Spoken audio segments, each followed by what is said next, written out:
For the repair of the electro-pneumatic IP positioner by Siemens, the following procedures were necessary. Replacement of various electronic components and general cleanup of the unit. For testing we use multifunction calibrator, air supply, and a cylinder. Whenever we change the input signal, it releases air to the pneumatic cylinder, which then moves to the correct position accordingly.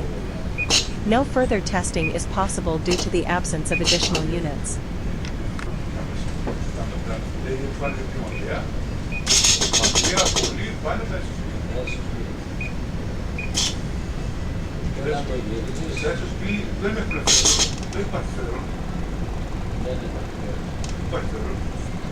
Στέλνει μόνο πλευρικές.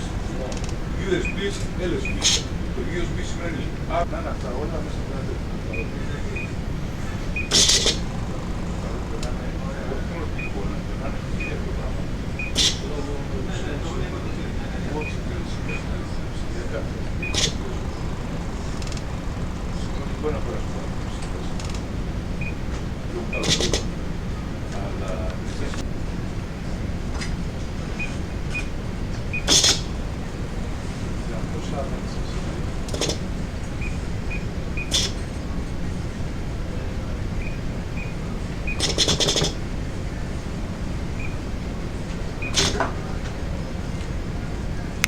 It is now clear that the electro-pneumatic IP positioner is working successfully and is ready to be delivered to the client.